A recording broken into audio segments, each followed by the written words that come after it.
Please call the roll. Mr. Chairman, House Education, February 3rd, 2025. Representative Bratton. Here. Representative Erickson. Here. Representative Guggenmoss. Here. Representative Kelly. Here. Representative Lawley. Oh, excused. Representative Singh. Excused. Representative Strock. Here. Representative Williams. Here. Chairman Andrew. Here. You have a quorum. All right, thank you. House Bill 180 is now on the table for our consideration. Representative Larson. Thank you, Mr. Chairman and members of the committee. Appreciate your time this afternoon. Mr. Chairman, as you're aware, and a couple of the members of the committee are aware, that we're on the Joint Education Committee over the summer.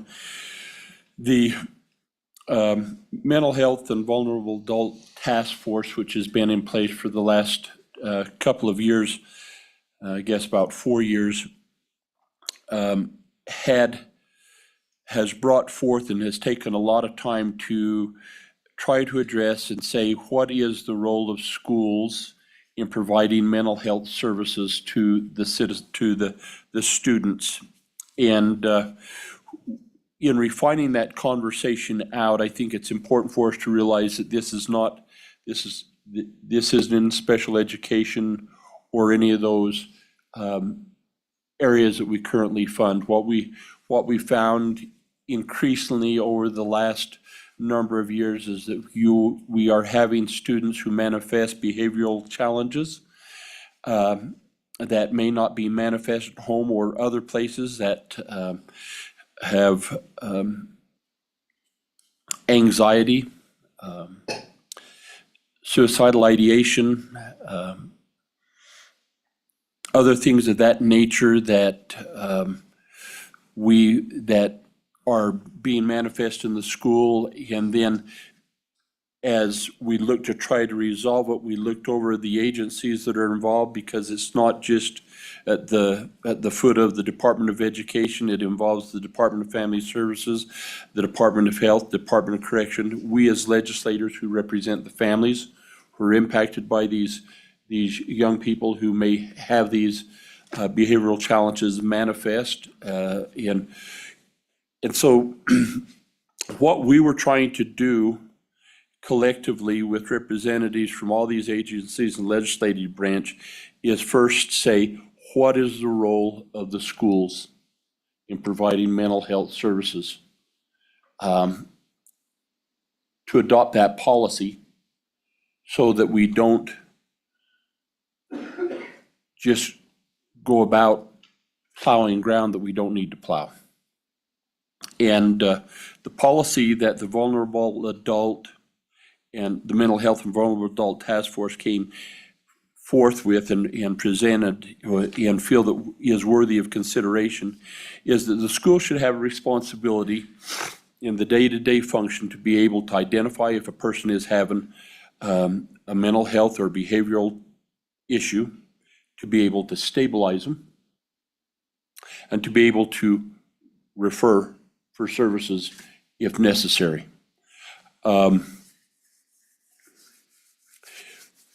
When we presented the Mental Health and Vulnerable Adult Task Force, Mr. Chairman, as you recall, as a task force does not have the authority to sponsor legislation. We brought this, a bill somewhat similar to this bill that you have in front of you before the Joint Education Committee, which was defeated for a couple of, several reasons that I could identify. I thought the matter is really important for our educators and important for us as legislators as we get into the recalibration this coming year on trying to identify the costs of mental health, and for the consultants to be able to reach out and say, well, what's your policy? And if you don't have a policy, then they try and glean it in from someplace else. We came forth with two approaches that we thought would work to implement the policy of identifying, stabilizing, and referring. And one was based on a pilot program that the Department of Education implemented with a number of districts throughout the state that has been very successful, and which this Bill 180 really adopts and gives the school districts the option to participate in. The second approach that we considered very strongly during the interim was one that works to build assets and reduce risks within a school. And there's some programs out there, national programs that are being implemented across the states that do this, that are being very successful. As we looked at bringing this bill forward with the task force, we looked at implementing the pilot program, or the components of the pilot program that the Department of Education had implemented. And then we also thought about trying to, at the same time, bringing in the program that built assets and reduced risks. Both of them with the intent that we would implement or give school districts the opportunity to participate in this, and then help us develop programs that we would adopt further down the road. Help us to know what we don't know. We had several school districts that opted in to participate in the program that builds assets and reduced risks. But as we put the concept of this bill out there, we didn't find at that time, which was midsummer, that many school districts that wanted to apply for funds that would do that. They just didn't know how it worked. So that's off the table. However, I will tell you that those schools who have implemented that program are reporting back that they are very fond of it and they like it very much. And it's something that we will need, I think, Mr. Chairman, be worthy of consideration for this committee moving forward, because I think we're seeing a lot of success that incorporates the overall idea of being able to help families identify, stable, and refer kids that need help. Mr. Chairman, you'll recall that one of the concerns that we had in the bill during the interim was some conversation about if they make a referral, are they telling the family? Does the school district have any obligation to tell the family that they've identified this and that they're going to make, that they're referring? And I would just remind those of you who have been here, and for those of you who are new, that last year we passed Senate File 9, which requires school districts to inform parents before any type of referral or anything takes place. So that was inferred. We felt that was in the bill. Members of the Joint Education Committee felt like it was it needed to be in there, and so I make reference to it in the bill. So, Mr. Chairman, with that in mind, I would like to walk through the bill, with your permission, and note that on what this is going to do is provide funding for school districts to apply to participate in the program that the Department of Education has previously had school districts participate in.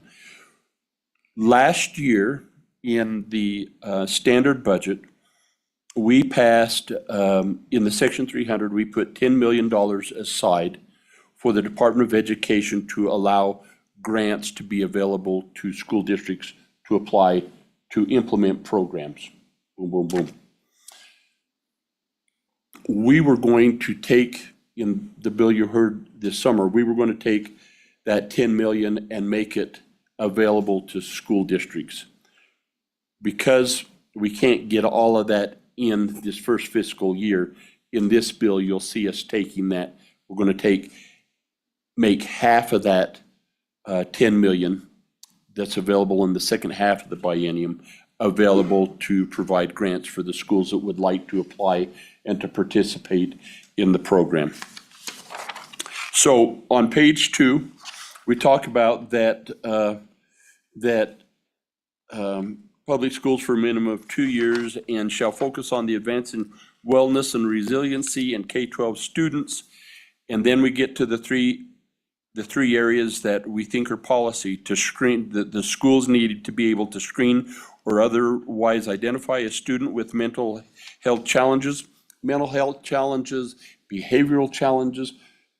Please use the term that you want to use, but these aren't, again, these are some of our highest achieving kids that sometimes we find that are then having an issue that schools that are manifesting themselves at the schools, they need to be able to stabilize them. And then if they can help the families refer those students to appropriate services if the family doesn't have supports already in place.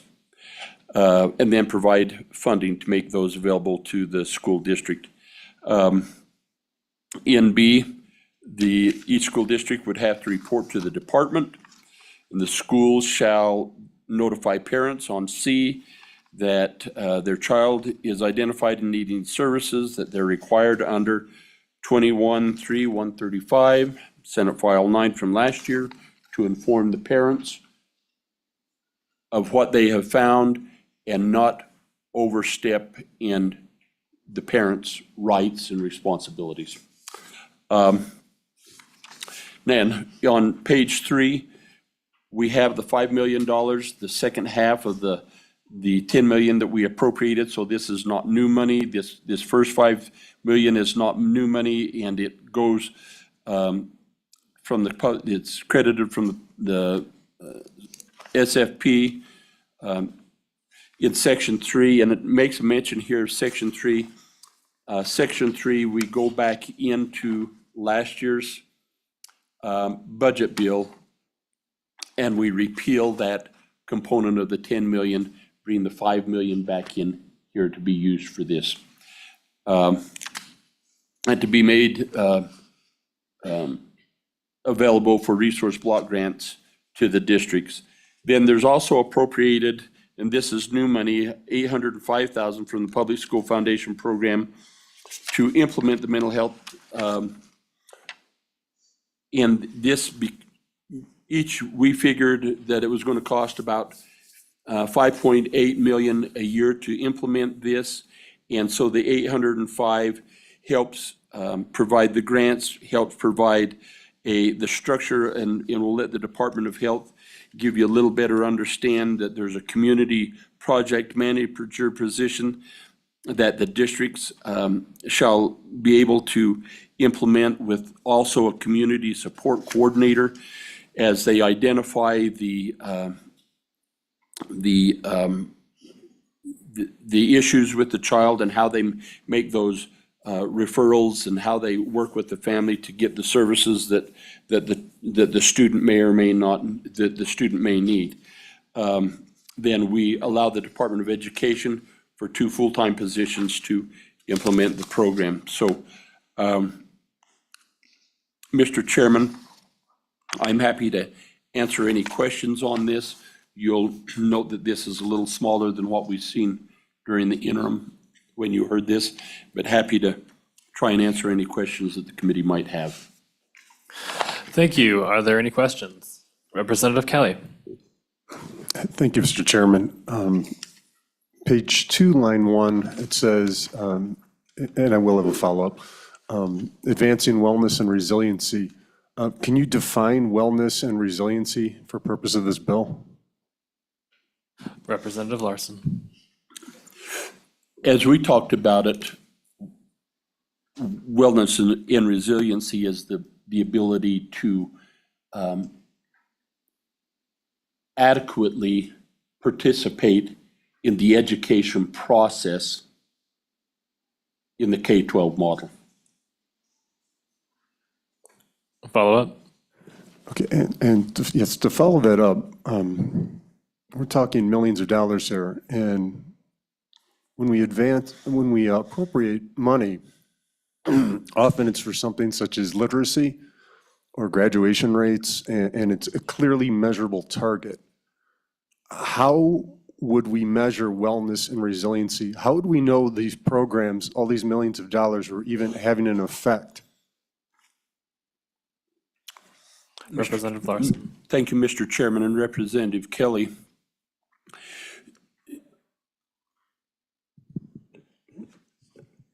What we're seeing now is that the money that we have in our education model, which is a lot, right, is a lot. We're trying to make sure that those kids that are that have the opportunity to participate in public education, that when we identify that they're missing school, that there's these issues that surface that are discounting their capacity to reach their potential are identified, and then to refer those services, and perhaps when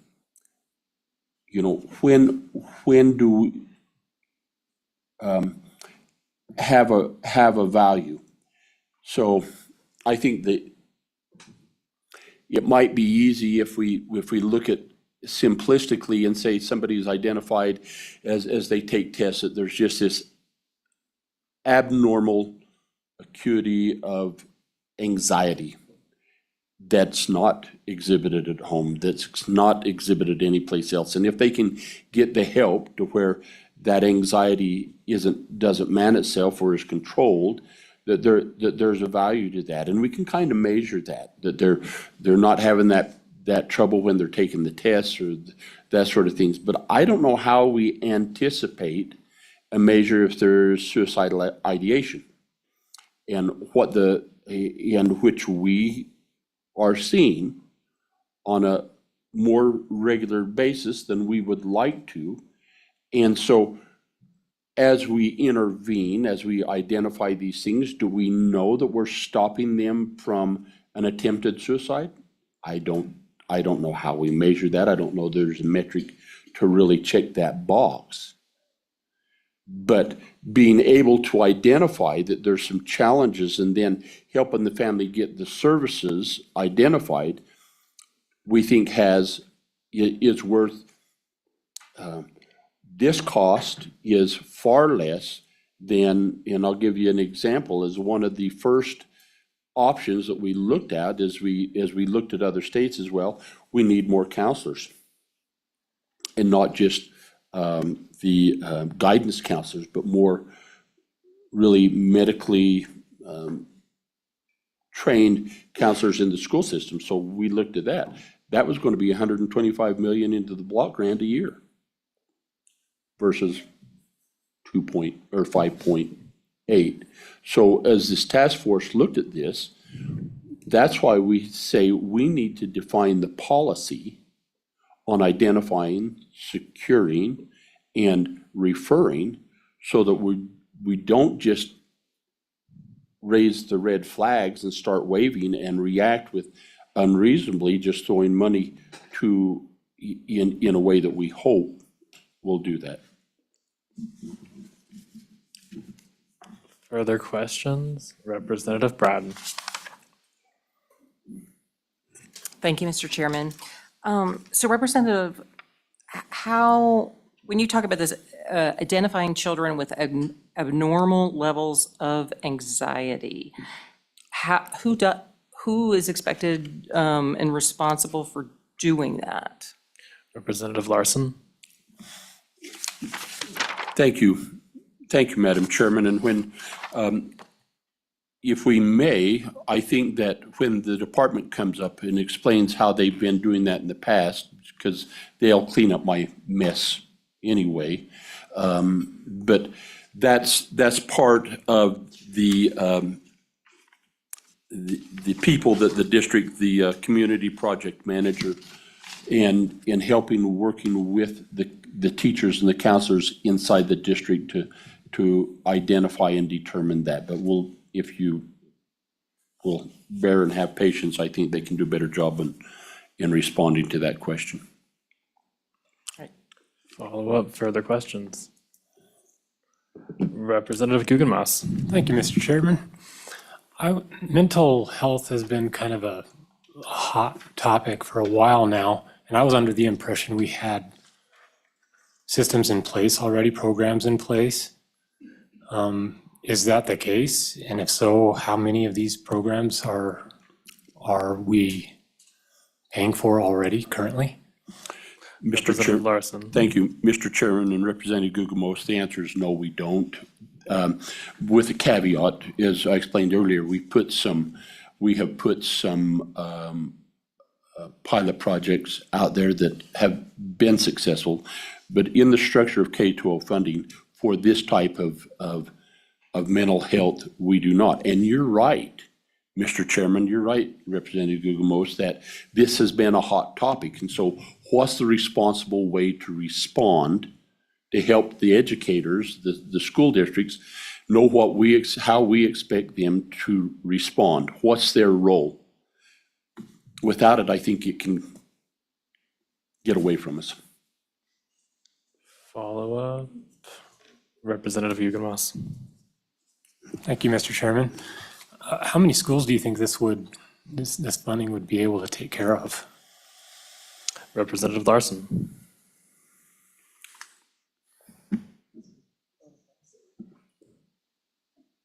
How many?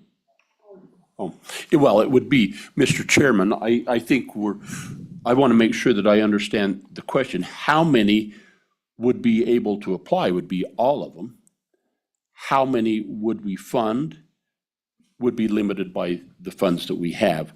And part of that reason is to help us, again, learn what we don't know, but then be able to refine and implement that further as going into the next standard budget. Because if you see that we make that part of their standard budget each year, and the 5 point, does that make it for all, Mr. Chairman? I'm calling a friend back here. For all schools. For all schools. Further questions? Seeing none, thank you.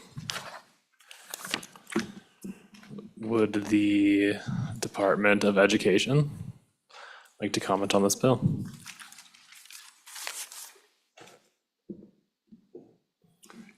Well, hello, good morning or afternoon. Good afternoon. Thank you, Mr. Chairman, members of the committee, Megan Dagenfelder, State Superintendent of Public Instruction, and with me is Dustin Brown, also with the Department of Education. So a lot of great questions posed today as we talk about this bill. Mental health absolutely is a controversial, difficult issue. And I think this bill helps us to get to where we need to be. Because what we're dealing with right now, and what I hear after campaigning across the state and now 2 years into this office, we have two issues. Number one, we have parents that are frustrated. They see certain curriculums, they feel maybe not as engaged with what's occurring with their child. I think a lot is being solved by the Senate file that passed last year, feeling concerned with what if their child's being treated in school, what's happening. And then you have another issue, and you have the fact that Wyoming has the largest suicide rates in total of the entire country. And we far outpace the national average when it comes to our youth in this way. And when I meet with school districts, they gave me their two issues that were most concerning. It was the teacher shortage, and it was mental and behavioral health of students. Teachers not being able to focus on teaching because of these issues that they have with students in the classroom. So how do we reconcile those two things? How do we make sure, because as you know, parental rights is number one priority for me in education. How do we do that while addressing an issue that is really widespread and serious across our state? And so what we've dove into is creating something that ensures that we are identifying and then we're referring out with parents. We're not trying to treat these children in schools. Our schools are not the place to provide those kind of services, but really having a conduit, having that middleman that can work with students, that maybe a teacher, anyone who has identified this student has concerns, rather than having them try to get involved too deep and in a way that doesn't make sense for their expertise. We are now having that conduit that can connect that parent with what resources exist outside of the school. And that's really what this program is all about. And we have worked really hard with some districts across the state that have found this to be really beneficial. And I think as the representative shared with you, one key in this bill is we're taking $5 million from a grant that was already approved last year by this body. So otherwise, if this bill does not continue, then that 5 million will just go out to districts. They can spend it however they want. They can buy curriculum, surveys, whatever, you name it. This requires it to be spent on this program that is about referral outside of the school. Would also note, let's see, the other question of how they're identified, Mr. Brown can go into that if you'd like. But I think this is a way to really meet both of those needs. The other thing I would note is that we can look at scaling this in different ways. Your question, Representative Kelly, about how do we measure this? Great question, because I'm an economist. I like numbers, data. How do we show this return and how it's being successful? You can have the district speak to you about the ways that it's been successful. I would also say that by doing this, we're actually honing in on one program where we can look at results. Right now, if we just distribute grant money across the state, we have no measure. We don't know what districts are doing. We can't see what that money, that taxpayer dollars that we've put out is actually doing. This way we can. We can study graduation rates. We can look at accountability systems. We can look at those kind of things, and that allows us to be able to bring that information back to you. I would also offer that in this bill, this is to scale it statewide. If we want to pare that back and look at, a smaller version to be able to see the efficacy, see if this really works before we fully scale, that's an option too. And so with that, I would turn it over to Mr. Brown if you'd like to add any more color on the program. Yeah, thank you, Superintendent. Mr. Chairman, Dustin Brown from the Wyoming Department of Education. Representatives, thanks for your time today.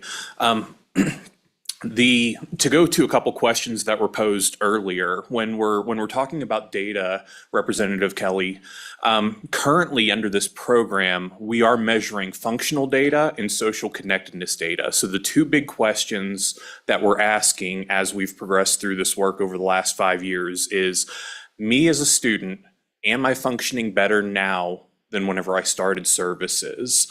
What we're finding is a resounding yes. Our data indicates a 30th percentile moving up to a 90th percentile in that functioning data. We are also looking at social connectedness. Am I connected with my family? Am I connected with the school personnel? Am I connected with my friends? Same thing we're finding here is that we're moving from the 50th, 60th percentiles into the 80th and 90th percentiles with that social connectedness data.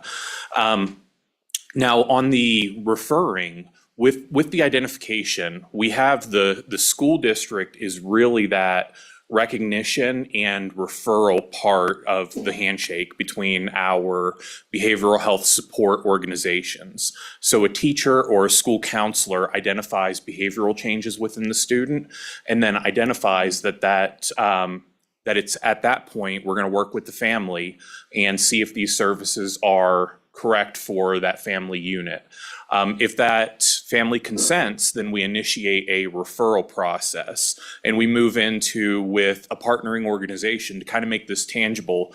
Carbon County School District 1, we have a partnering organization with the Wyoming Behavioral Institute. WBI takes over that handshake and starts the consent to treat process. Everything becomes clinically invested at that point, but both Carbon One and WBI have communication agreements in place so that the school district is kept current, not at a granular level, but hey, Susie needs this level of support. And that information is going to the family and the school district with everybody on board with that structure so that we can do our best to serve that youth at any given time. So With that, I can go very broad with how we're looking at the program. I can answer specific questions. I do apologize for the few of you that have heard me speak on this a lot. There's not a lot of new content here for you guys.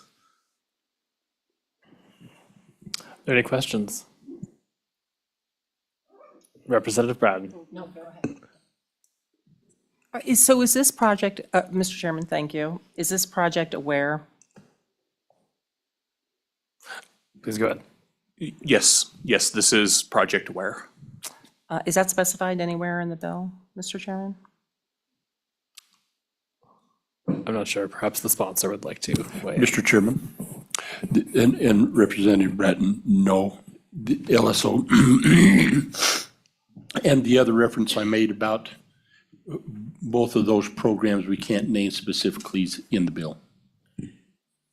Mr. Chairman, if I might add to that, that has been the pilot program that we've used. I would make note, though, that we want to make this a Wyoming-based program.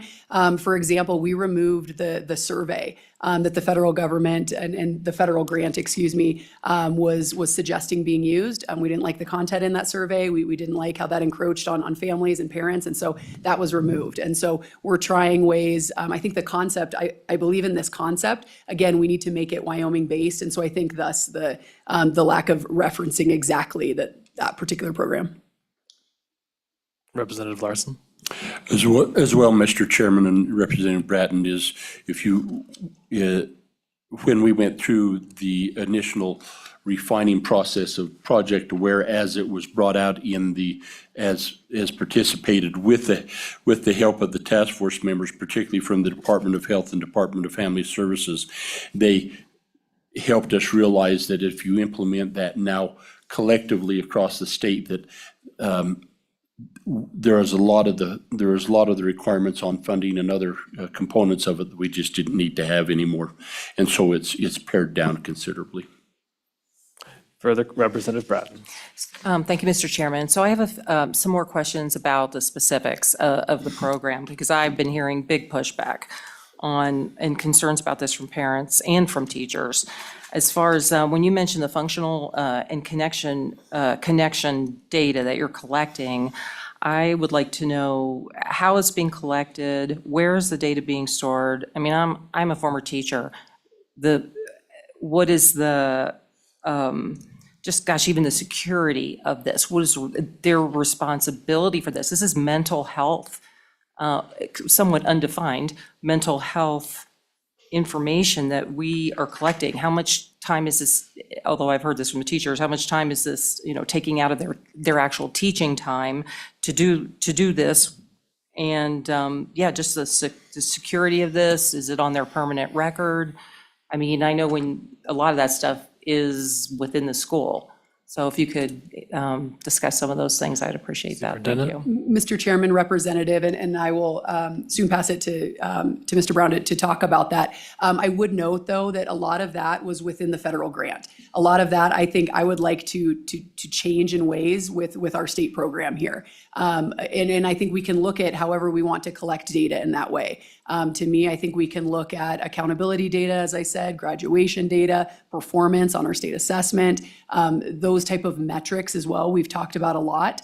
And so, as I said, I mean, when I found out about the survey that was occurring, made the decision to remove that survey. We're not interested in that kind of intrusive information. And so I think that there are ways, again, that we make this a Wyoming program. And so that would be, I believe, a first step, but I'll let you answer. Yeah, thank you, Superintendent, Mr. Chairman, Representative. The federal grant requires us to collect data at 3 intervals: at start of services, at end of services, and at midterm for any student that receives services beyond 6 months. Those are 3 data collection points.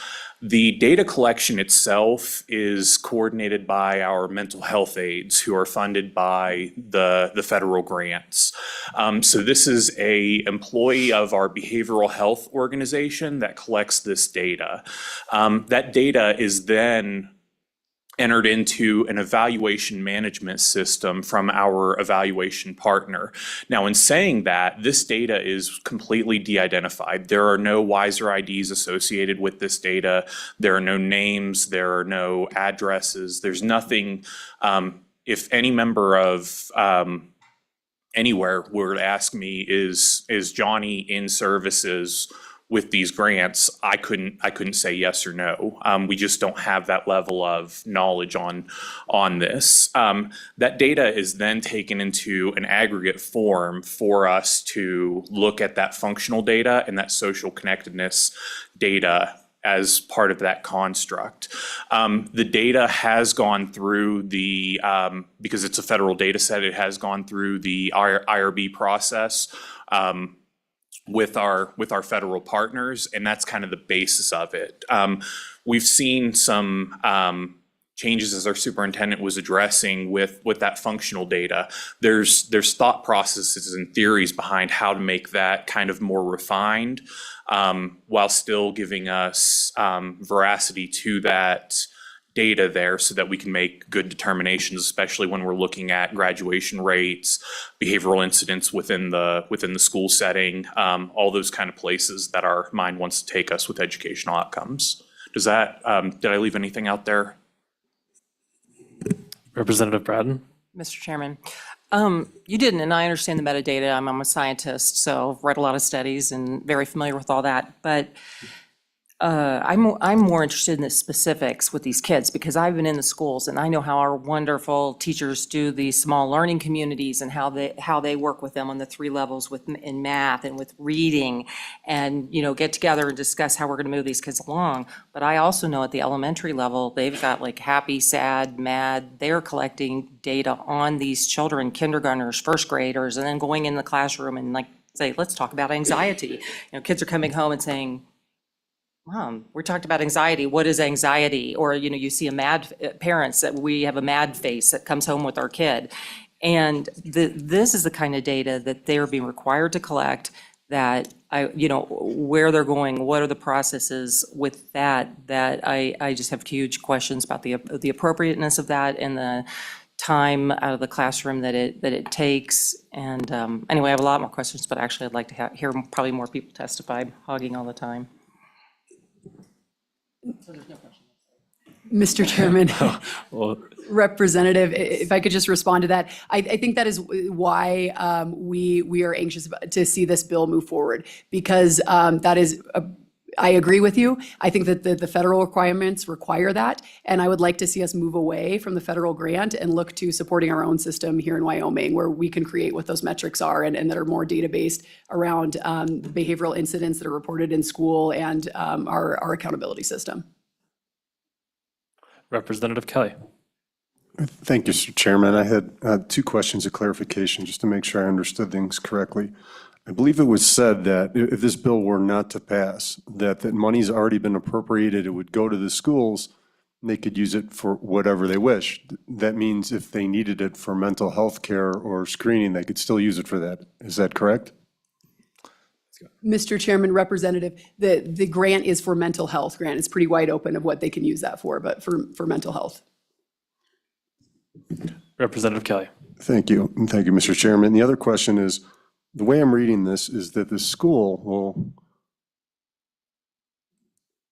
go ahead and basically evaluate the mental health of their students without parental permission and then tell the parents afterwards, after the screening? Is that correct? No. Yes. Mr. Chair, Representative, that's not the accurate way to interpret that piece. What would happen is, say a school counselor identifies the behavioral change, the first stop is the parents to determine if services are the appropriate way forward. If they are, then that referral connection is made at that point, only at that point. If the change is identified or the behavioral change is identified to the parents, then supporting the parents with where that family wants that youth to receive support or even not receive support, that becomes, based on our project, it's more based on what that family unit decides is most appropriate. Representative Strzok. Thank you, Chairman. I think the question I would have, are the parents even involved in getting this put into place? Are they part of this? Are you bringing them in and sitting them down, a group of them, and saying, hey, we're thinking about doing this? How do you think this would be best done? Good. Mr. Chairman, Representative, we've used parental and student resource groups throughout the last 5 years to fine tune and refine and further develop some of those things that were a direct result of that feedback that we've got from parent and student groups is that the survey wasn't serving the intended purpose. Those groups identified, where the shortfalls were with that survey, and it was very strong response from those groups, and in return, we got a strong response from our superintendent as well on those surveys. Additionally, making sure that the parental unit is the sole source of authorization, authority, that consent can be revoked at any given time. That is all feedback that we received from our parent groups as we worked through this. So we take that feedback to heart, and we take that really seriously. And anywhere that we can get the district, the program objectives, and our behavioral health partners, making sure all the legal concerns are all squared away, we really work hard to implement any of that feedback that we get. Any further questions? Representative Singh. Thank you, Mr. Chairman. And I might have missed this from being absent earlier today, but how would this affect a situation where the distress is caused by parents themselves, or instances where there may be abuse? How would the state react to that? Whoever that's applicable to. Mr. Chairman, Representative, this program is not designed for those instances. Mandatory reporting requirements, external emergency protocols, things like that are really built for those immediate crisis interventions. Utilizing the emergency department, things like that are more intrinsically aligned with those kind of items. What we've largely seen in the last 5 years is we work highly with anxiety, depression, operational defiant disorder, PTSD. We're treating things in a lot of those areas. Now, of course, our behavioral health partners have legal mandates. If a situation of abuse or neglect is identified in that counseling session, those mandatory reporting requirements do come into play. But that's not necessarily a Department of Education or an LEA specific requirement. It's that already existing infrastructure that's out there to support youth in harm and youth in harm's way. Follow up? All right, further questions? Seeing none? Mr. Chairman? Yes. Just very quickly, while I'm on the dais, would just like to also offer my support for the subsequent 2 bills on your agenda this afternoon. All right, thank you. Thank you. All right, any other state agencies? I don't see it. Okay. We will open public testimony with, how many people are here to testify on this particular bill? Please raise your hand. All right, we'll do 10 minutes for in opposition and in favor. We'll start with opposition. Please fill the chairs. 10 minutes total for opposition. 10 minutes total for opposition and 10 minutes for those speaking in favor. Good afternoon. Good afternoon, Chairman, committee members. My name is Patricia McCoy, and I am here to speak in opposition of House Bill 180. I am here as a concerned citizen watching yet another well-intentioned but misguided attempt to expand mental health programs within our schools without first understanding the impact of what we've already done. Just last month, Natrona County School District received nearly $1.5 million for mental health services, part of a $10 million statewide initiative And while I appreciate that this bill pulls the additional $5 million in funding to only be used on one specific program for mental health, I do support finding solutions to the mental health crisis we're seeing.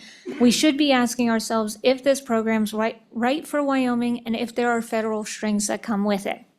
For over 2 decades, we watched as our schools have become de facto mental health clinics. We've implemented countless programs, hired armies of counselors, and poured millions of dollars into social emotional learning initiatives.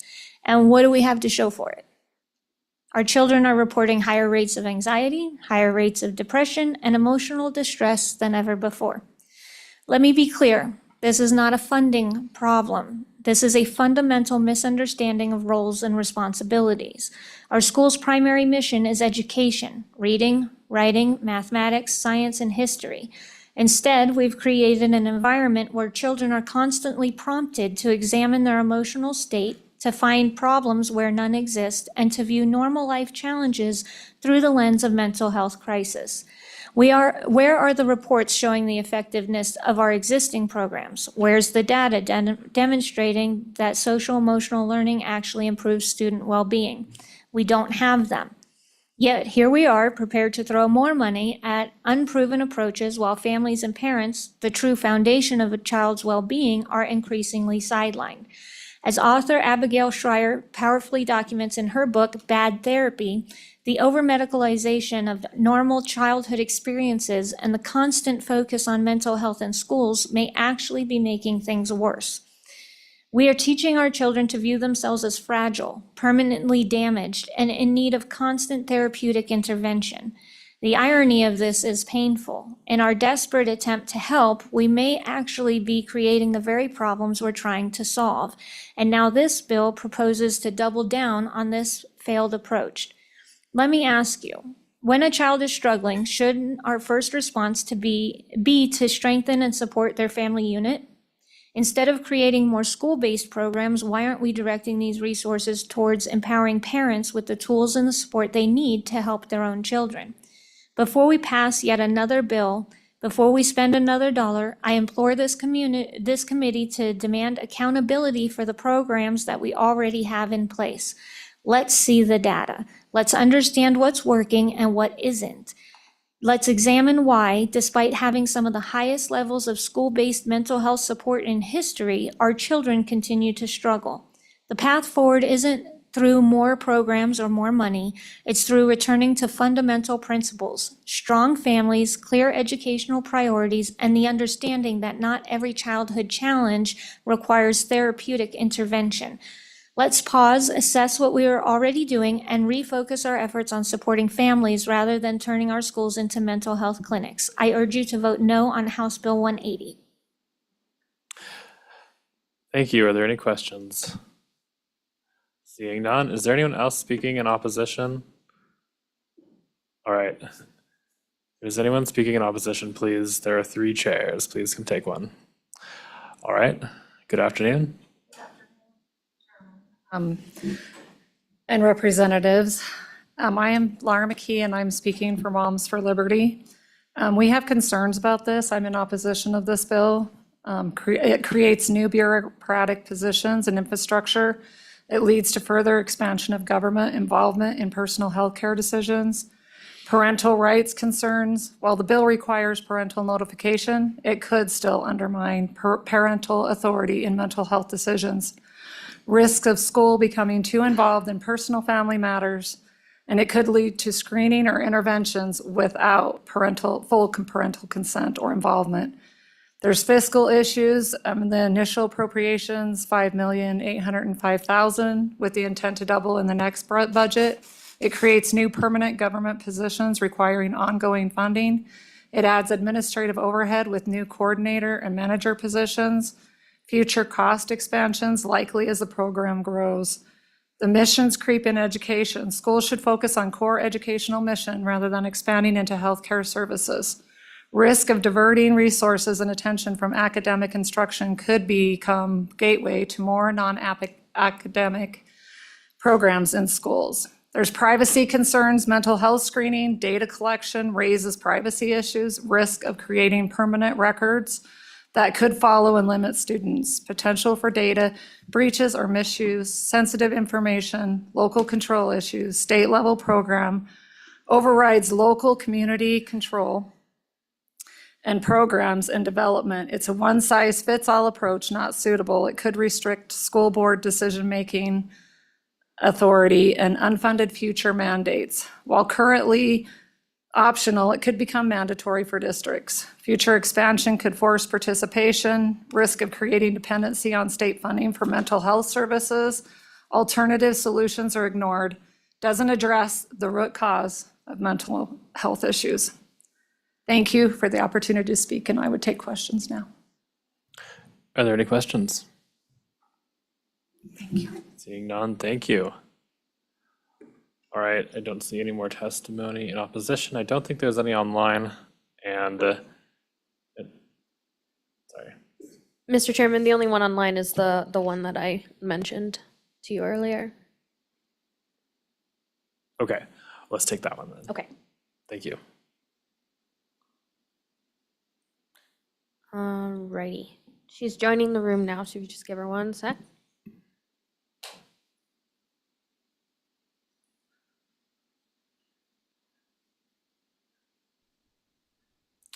Good afternoon. Good afternoon, Chairman Andrews and members of the committee. Thank you for allowing me to speak today.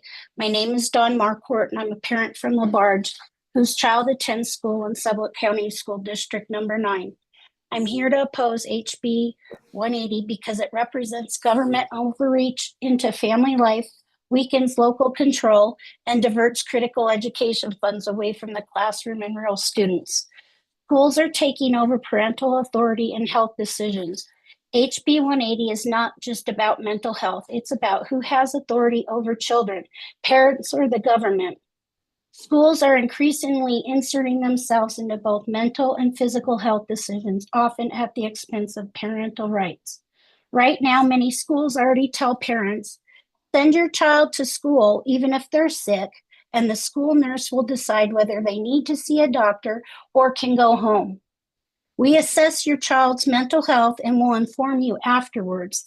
With HB 180, government schools would gain even more authority to screen and identify students for mental health concerns without first getting parental consent.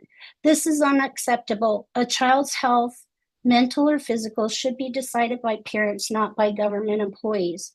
Parental consent must be required, not just notification. The bill opens the door for schools to assess children's mental health without first obtaining parental consent. This is unacceptable. Mental health is a deeply personal, and parents have the right to decide whether their child should participate in any screenings or programs. Other states have implemented both similar programs, and parents have found themselves fighting school districts to undo unwanted mental health labels placed on their children. We cannot allow that to happen in Wyoming. If this bill moves forward, it must include a mandatory parental opt-in requirement before any mental health assessment takes place. My question to all of you is this: why are we ignoring the role of nutrition in mental health? If Wyoming lawmakers truly want to address student mental health, why aren't we focusing on real science-backed solutions like nutrition and physical health? Robert F. Kennedy Jr. has repeatedly emphasized that poor nutrition, especially the ultra-processed chemical-laden foods served in schools, contribute to anxiety, depression, and behavioral issues in children. Numerous studies have shown that improving school meals leads to better student focus, emotional stability, and academic performance. Yet instead of investing in healthy whole foods, this bill proposes spending $5.8 million on bureaucratic salaries and government-run mental health screenings. Shouldn't we be fixing what kids eat every day at school before labeling them with mental health issues? If we really want to help kids, let's start with healthier school lunches made from real whole foods, more recess and physical activity, which are proven to reduce anxiety and depression, less screen time, and more outdoor play. Our children's mental health is not just about assessments and interventions. It starts with a foundation of good health. This bill completely ignores that. HB 180 takes over 5.8 million from Wyoming's Public School Foundation program, money that is meant for teachers, classrooms, and direct education, and instead spends it on a new government positions and administrative salaries. This bill creates 2 new 30 full-time seconds left.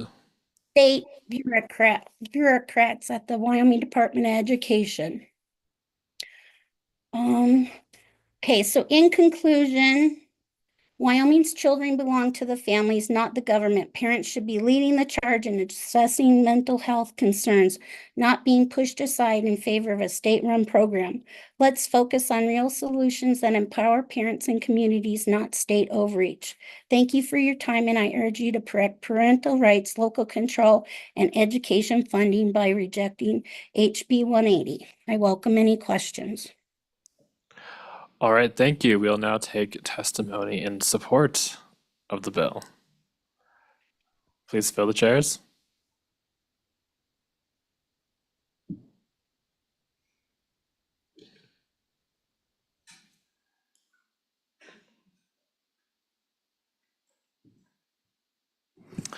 Good afternoon. Good afternoon, Mr. Chairman and members of the committee. My name is Michelle Thompson, and I come to you as a mother of 3 children that are adopted. One is adopted from the foster care system from Commerce County. I am in favor of Bill 180, House Bill 180. My son was diagnosed with reactive attachment disorder. Reactive attachment disorder was the result of a continuous neglect. It changes the brain, is not going to be changed by love in the family. It's not going to be changed by diet. It's not going to be changed by physical education. It requires a serious mental attack. And it affects the family. And there is a substantial gap between what special education can provide and what counselors can provide on the regular. There is a gap there. There are not people there, and sometimes what we see is that student coming to the educator. This bill sends a referral to somebody else by first coming to me, and that is really important. I believe in that. I believe in those parental rights, but there is a serious gap in what we can provide those kids. Special education requires a very extensive and very precise process to get into that program. You can't get it just willy-nilly. You have to go through a very specific process.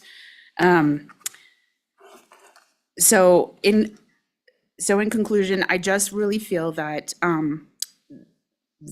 that we have to have this bill to fill that gap. There is not an army out there for these kids that are in between those spaces. So I stand for any questions. Are there any Representative Bratton? Thank you, Mr. Chairman. So thank you for coming to testify. How long ago was your son identified with this particular? Reactive attachment disorder. Yeah. He was identified after going to St. Joseph's after a physical assault. And it took a long time to get that diagnosis at 14. So between 8, his adoption, and 14 at St. Joseph's, we struggled. He had an IEP for a specific learning disability. So we didn't have that. And this was a while ago. So people didn't really understand reactive attachment disorder. So I don't fault the education system for that. I don't fault myself for that. It's taken a long time for us to understand those mental illnesses. But again, a counselor that says, hey, I am seeing some of these red flags. Let me go talk to that parent, because I was the one that did go to the books. I did read the books on adoption. I didn't understand what reactive attachment disorder was in that sense. And I could have really used a counselor who knew what they were doing and referred me much quicker than 14 to get the services I needed for my child and for my family, because my family fell apart too. Thank you. Sorry, I didn't go through the proper channel. I apologize, Chairman. It's all right. Further questions? Seeing none. All right, good afternoon. Mr. Chairman, members of the committee, my name is Clark Fairbanks. I'm the director of the Wyoming Youth Service Association, nonprofit youth service agencies across Wyoming. And I'm speaking today on and in favor of House Bill 180. I think it is addressing mental health needs of students is a complicated issue. And I believe that's why the legislature took this on as an interim topic.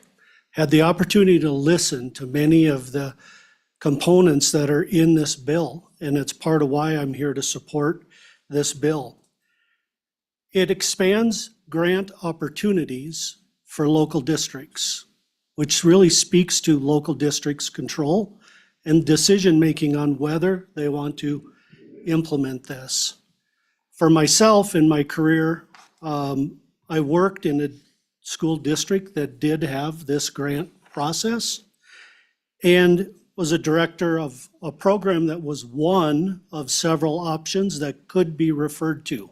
So I can speak to a few of the items, but to start with, many children, this is a difficult time for kids and families trust that we're providing them with quality education.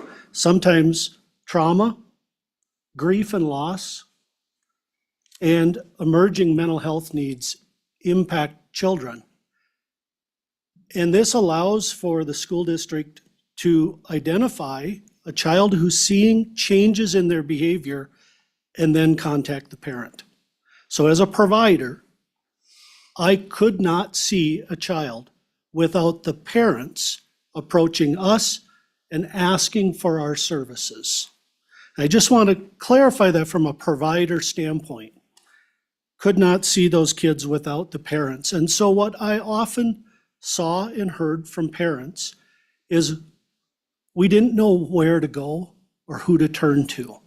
And they were given choices. We were one of those choices: community mental health center, private providers.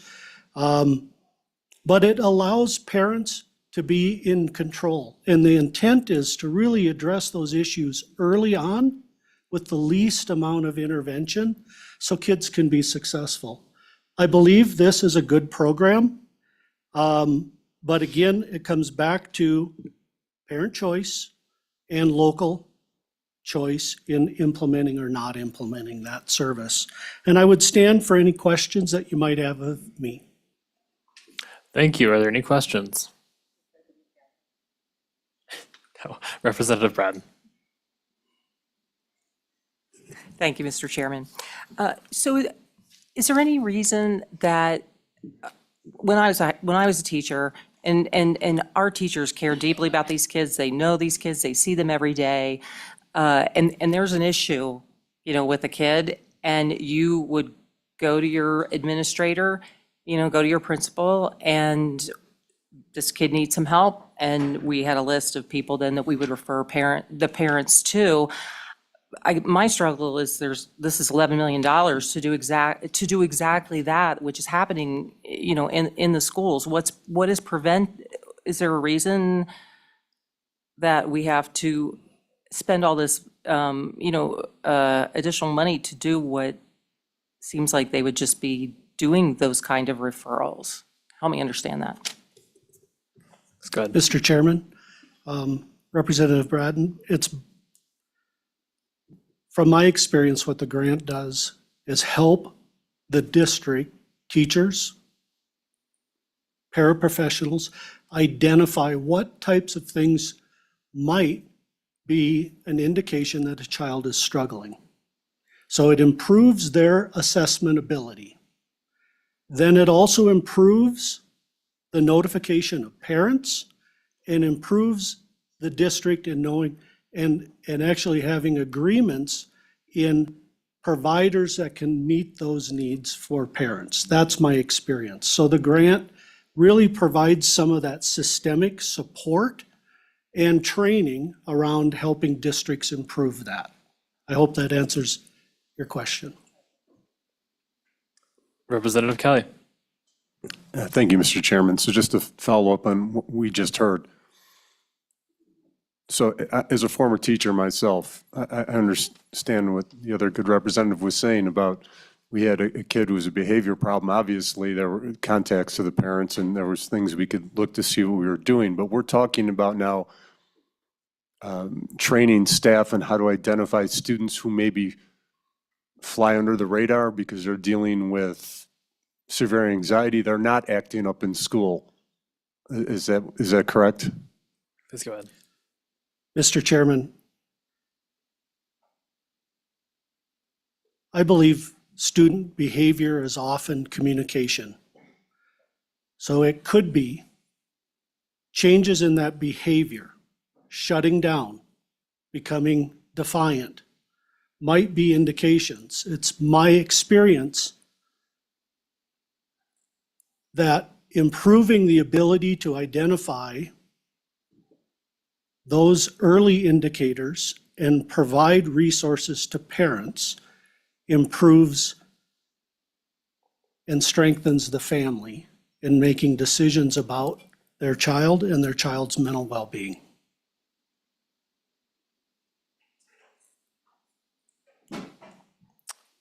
Further questions?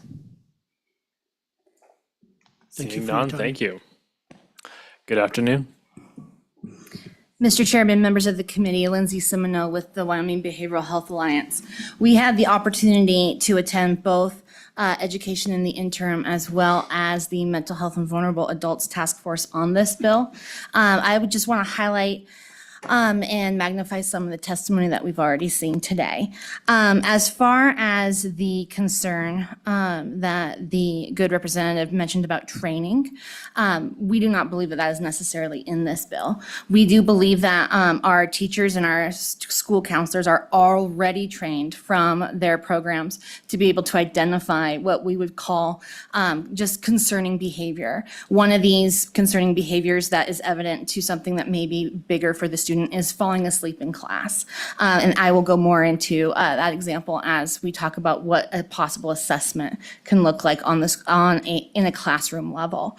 There was a lot of concern about the idea of us turning our schools into mental health clinics. We found during our discussions with the Mental Health Task Force and WDE that not only did parents not want this, teachers and school counselors did not want this either. Therefore, the bill that is in front of you today is designed as a referral source bill. Therefore, it is the families that are contacted, and then they are able to have somebody who is trained to find them a referral in order to make sure that the family is settled with a provider that they feel comfortable with outside of the school. And then it takes that burden off of the school as well. So I really want to magnify that.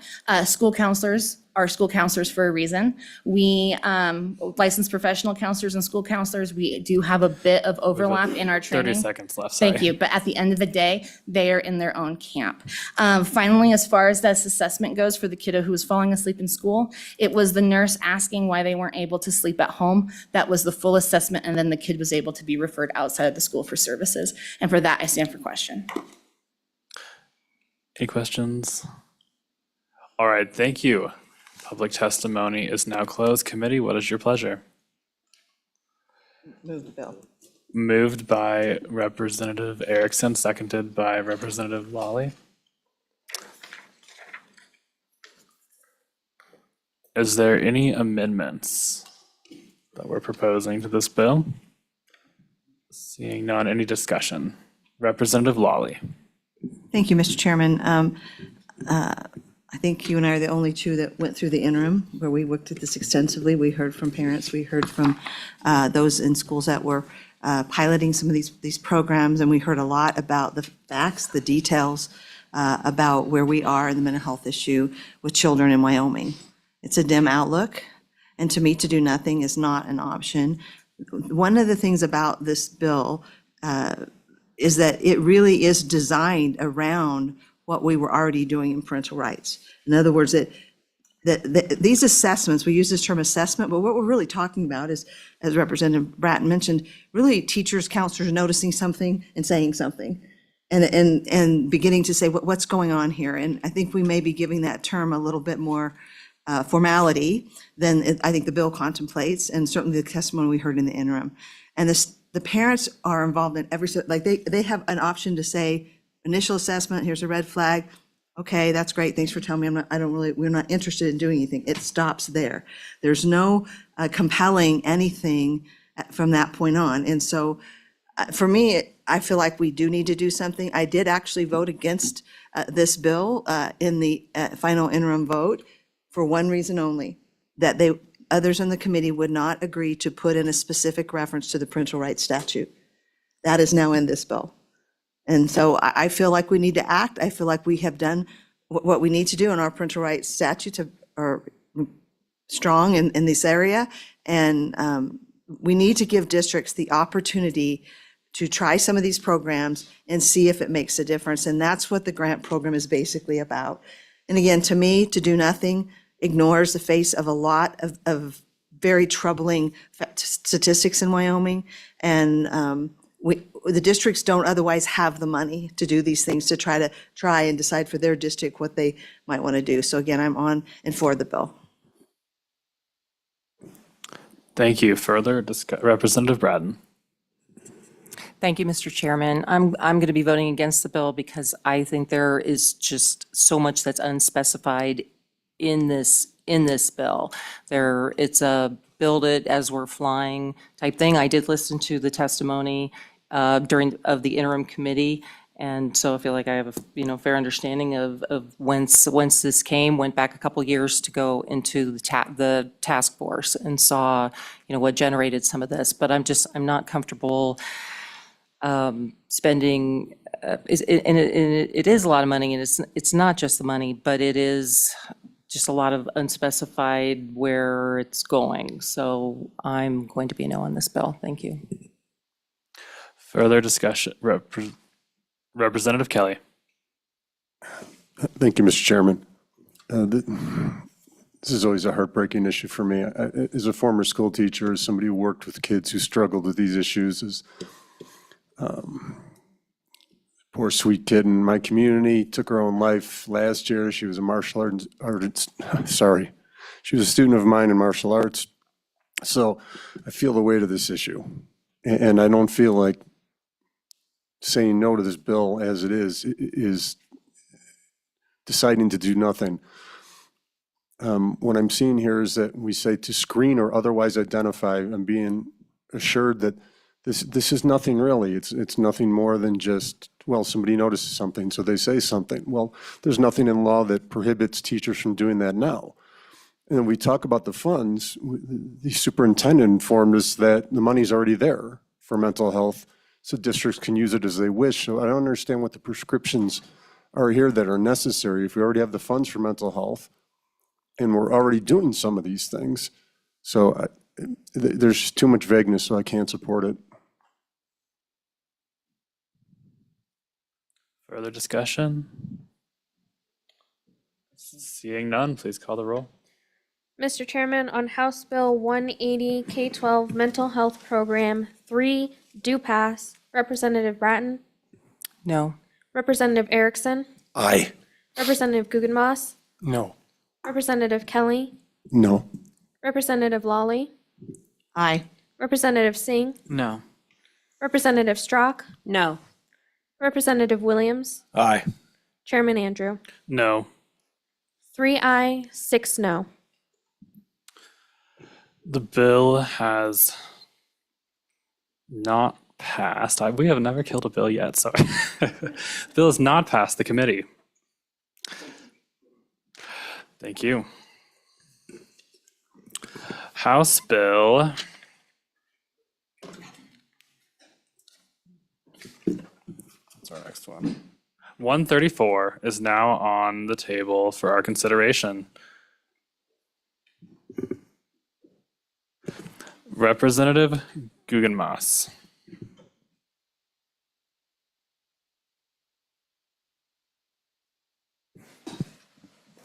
Thank you, Mr. Chairman. Thank you, Mr. Chairman. House Bill 134, this bill ensures that taxpayer money is not used to support events, as some may find inappropriate or offensive, keeping government spending aligned with community standards and values. By restricting public funding for sexually explicit events, the bill helps ensure that content funded by state and federal money remains suitable for general audiences. particularly in educational and community settings. This bill empowers local officials such as school boards and city councils to determine what is appropriate for their communities, allowing for decisions that reflect local values rather than a one-size-fits-all approach.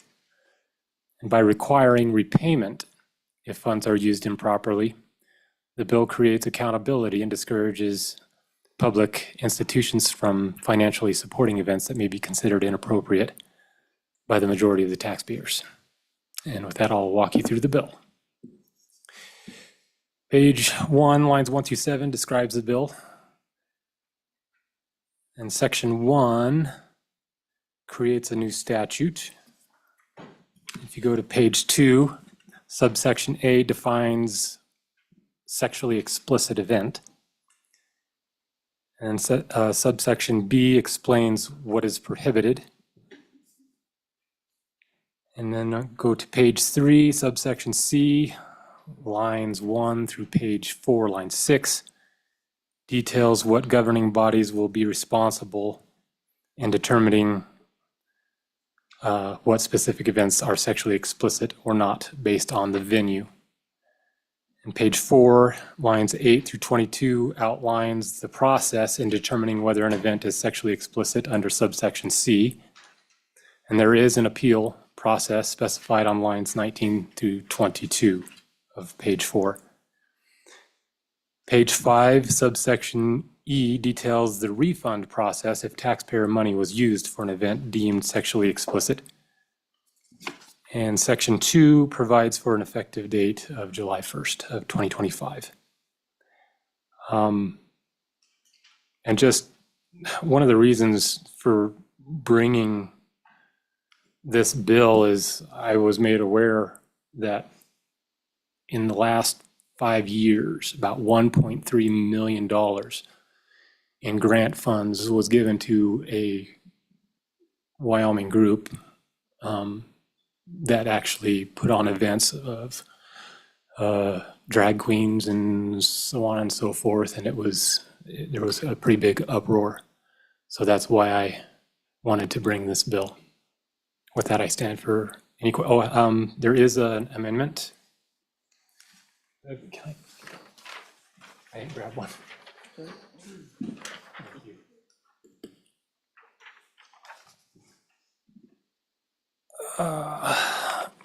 As far as in the definitions, I believe, or no, the definitions as far as what sexually explicit event means. I wanted to, page 2, line 9, after section, insert sexually explicit event and shall include drag queen storytime events. I don't know if even that amendment needs amended because it's not just drag queen story time. I think just drag queen events would better facilitate because they have different things that they do. It's not just story time. So just FYI. And with that, I'll stand for any questions. Representative Kelly. Thank you, Mr. Chairman. To clarify here, what we're talking about doing is we're not talking about banning these events. We're talking about just refusing to spend taxpayer money on them. That is correct. I did not want to infringe on freedom of speech or anything of the sort. I just wanted to keep the taxpayers' money going towards events that the community as a whole can get behind, and that is not offensive to some. Further questions? Mr. Chairman. Representative Singh. Thank you, Mr. Chairman. And just to clarify on your proposed amendment, you would strike the word story time from the remainder of the amendment. And maybe instead of story, Guggenmouse. thanks, sorry, Mr. Chairman. And maybe just add event in lieu of story time, just drag queen events, plural. I don't know if it need to be singular or plural events. I think that's on the next line, so that's there. Okay, perfect. Representative Lawley. Thank you, Mr. Chairman. I just might suggest on that amendment that you include the phrase after shall include, but not limited to. I would consider that a friendly amendment. That'd be good. All right. Further questions for the sponsor? Representative Bratton. Okay, I'm not an expert, Mr. Chairman, but I was just curious what other I mean, I've only heard of the story time event. What, like, would that be like a parade or any other, what other kind of event would that be? Representative Guggenmoss. Thank you, Mr. Chairman. There have been events on, let's say, sexual education, stuff like that, where drag queens were brought in for those events and so on. I mean, they have been in multiple venues and events, not just story time. They seem to be kind of popping in other venues. Yeah. So, yeah. All right, thank you. Further questions? Seeing none? Thank you very much. Thank you. All right, any testimony from state agencies? I believe we already may have heard the extent of that. Okay, public testimony will allow 10 minutes in opposition and 10 minutes in support, starting with opposition. If you're speaking in opposition, please fill the chairs. There is, okay, is there anybody online?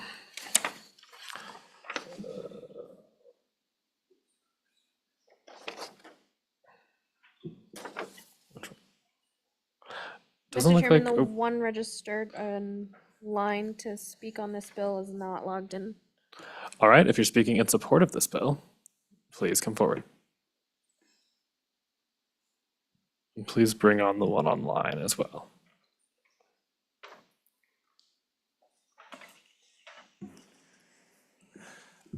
Ms. McCoy. Good afternoon, Chairman, Representatives. I stand before you today as a Wyoming taxpayer in strong support of House Bill 134, Taxpayer Funds Sexually Explicit Events Prohibited, which not only protects our tax dollars from being used for sexually explicit events, but also protects our fundamental religious liberties. When government forces taxpayers to fund activities that violate their deeply held religious beliefs, it becomes more than a fiscal issue, it becomes a direct assault on religious freedom. The First Amendment doesn't just protect our right to practice our religion, it protects us from being compelled to participate in activities that violate our faith, including through our tax dollars. Yet right now in Wyoming, that's exactly what's happening when public funds make their way to sexually explicit events, whether directly or through backdoor channels like nonprofit grants. The situation in Casper perfectly illustrates the problem we're trying to solve. Right now, $2.25 million of taxpayer money is being directed to nonprofit organizations through 1 cent funds with virtually no oversight on how those dollars are ultimately spent. While many of these organizations do very good work, this creates a concerning loophole where public funds can be indirectly channeled to support activities that most Wyoming taxpayers would find objectionable. This violation of conscience is happening right now in communities across Wyoming. The hardworking rancher in Sheridan, the coal miner over in Gillette, the small business owner right here in Cheyenne. They're all being forced to financially support activities that directly contradict their deeply held religious beliefs. This isn't just wrong, it's unconstitutional. Think about it. They're all paying taxes, expecting their money to fund essential government services, not to be funneled through backdoor channels to support sexually explicit programming that goes against Wyoming values. I strongly recommend amending page 2, line 19, to expand the prohibition beyond just direct use of state or federal funds, personnel, facilities, or equipment to also include indirect funding through intermediary organizations that receive public money. The current language creates a massive loophole that could render this entire bill ineffective. And I do have information for an amendment written up as well that I can share at the end if you guys are interested in that. We've seen how this works. Government funds go to a nonprofit organization, which then turns around and sponsors exactly the kind of event this bill aims to prevent. It's a shell game being played with taxpayer dollars, and it needs to stop. This isn't about limiting anyone's rights or freedoms. If private citizens want to organize or attend such events using private funds, that's their business. But when my taxpayer dollars, our taxpayer dollars are involved, either directly or indirectly, that crosses a line. Some will say this is an overreaction, but I ask you, is it an overreaction to want accountability for how public funds are spent? Is it an overreaction to ensure that taxpayer dollars aren't being used to expose children to inappropriate content? Is it an overreaction to close obvious loopholes that could undermine the entire purpose of this legislation? Wyoming has always been a common sense state. Our citizens understand the difference between appropriate and inappropriate uses of public funds. This bill, with the suggested amendment, simply puts those common sense values into law.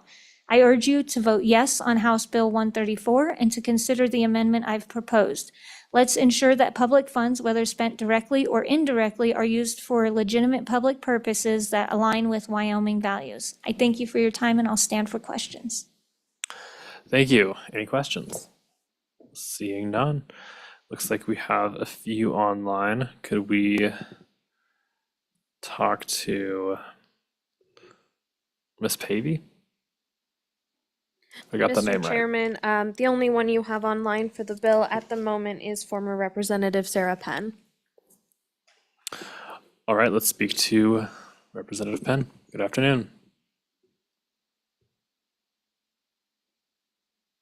Good morning, committee. I guess it's afternoon now. So yes, I wanted to speak in support of this bill, and I thought I might offer a little bit of background on where this came from, if I might have the opportunity, Mr. Chairman. Please go ahead. Okay, so if you recall, this spring there was a drag show that had actually been billed as being sponsored by our Department of Health. And I received a lot of outrage from my constituents. There was a lot of outrage across the state. The advertisement for the event was billed as raucous, R-rated, not for children, booze aplenty. And yet the Department of Health had seen fit to extend $3,000 in grant funds that covered rental of the facility, lighting, those types of things for this event. And so we discussed this in the Labor Health Committee, and this bill ended up being drafted. And so you see it before you at this time. I don't know that I have anything further to add at this time unless anyone has questions, but I do feel that this has been on the minds of people across the state. We want to protect our kids. We don't want to be spending our tax dollars on such events. Thank you. Are there any questions? Seeing none, thank you. All right, believe that closes public testimony. Committee, what is your pleasure? Moved by Representative Strzok, seconded by Representative Kelly. Are there any amendments? It looks like we might have one. Is anyone? You can come back now. It's all right.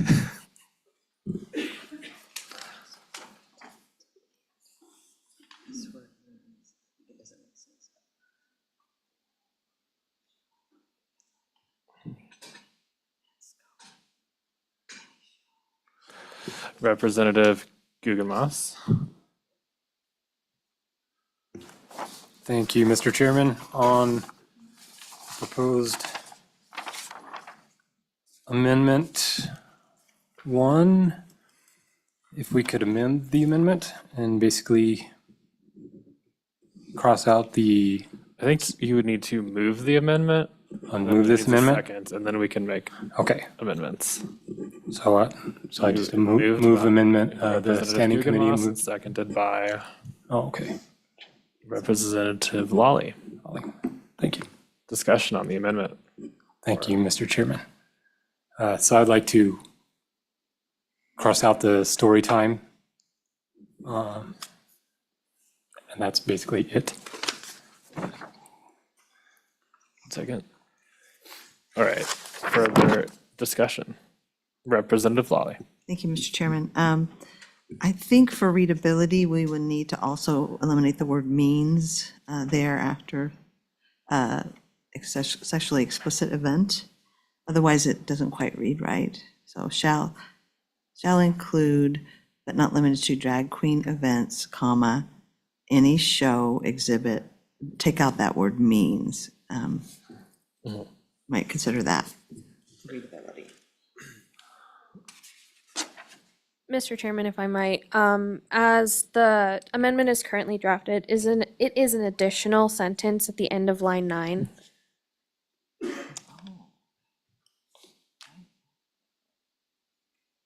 Thank you.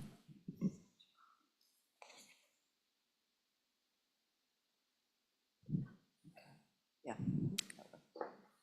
Works, all right. Any further discussion on this amendment? Representative Strzok. Thank you, Chairman. What about possible indirect funding with this amendment? Anyone have any thoughts on that? Oh, you know what? Just scratch this. All right, Scratch. further discussion on this amendment. Seeing none, we are voting on the amendment. All those in favor say aye.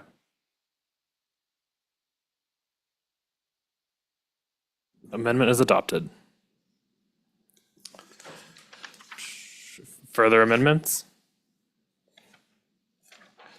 Discussion on the bill. Seeing none, please call the roll. Mr. Chairman, on House Bill 134, taxpayer funds sexually explicit events prohibited, 2, do pass as amended. Representative Bratton? Aye. Representative Erickson? Representative Guggenmoss? Aye. Representative Kelly? Aye.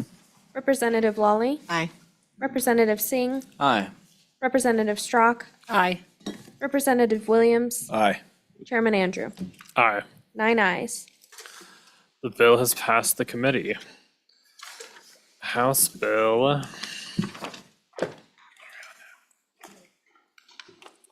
171 is now on the table for our consideration. Can you raise your hand if you're here to testify on this bill, on House Bill 171? Just one? All right.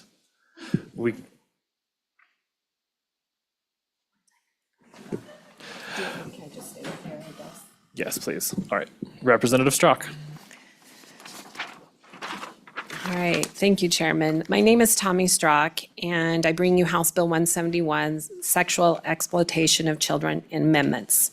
And this is a very short bill, and it seeks to define more clearly the crime of sexual exploitation of children by amending the definition of the term explicit sexual conduct. The definition of the term currently includes the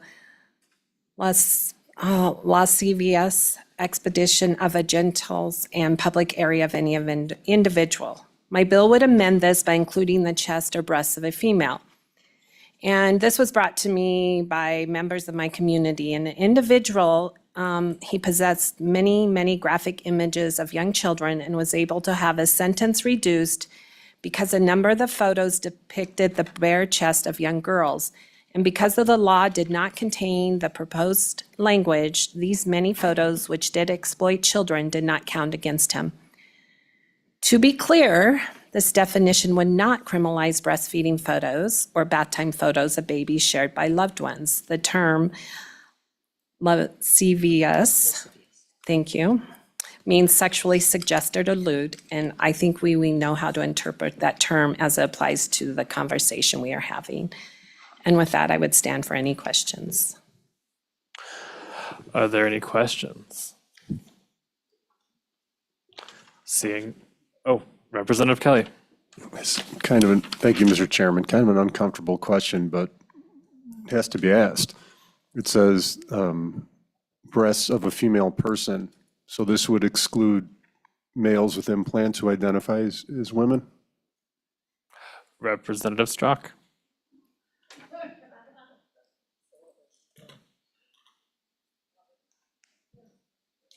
Further discussion.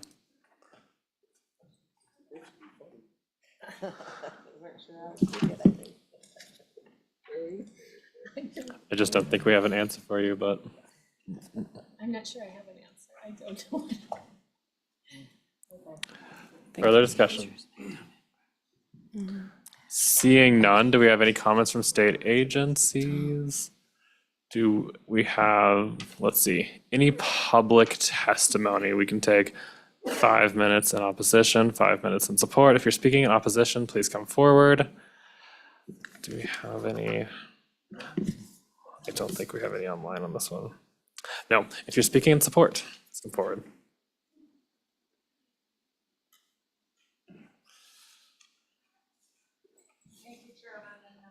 Committee. My name is Laura McKee, and I'm here to speak in support of HB 171. This bill does strengthen child protection laws by expanding the definition of explicit sexual conduct in the state's sexual exploitation of children statute.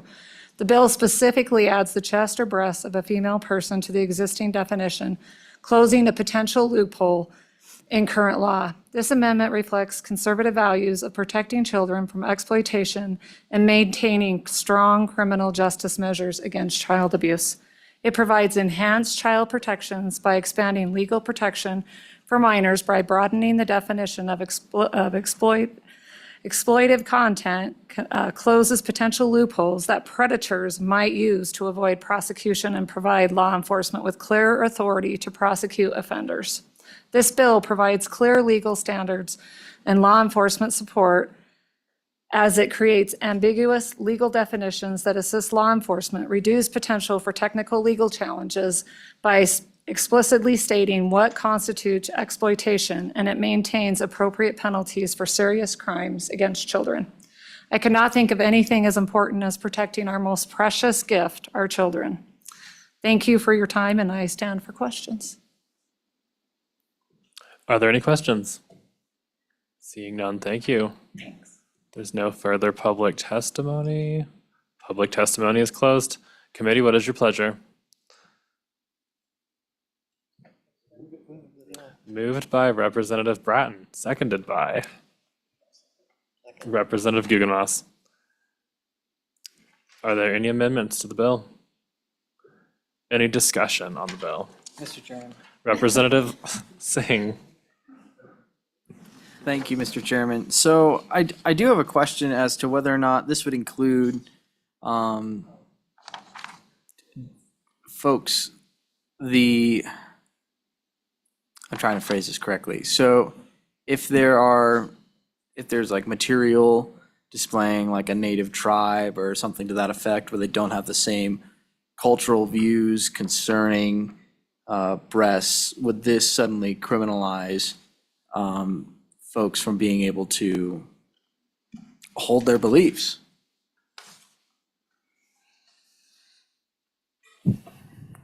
Representative Strzok.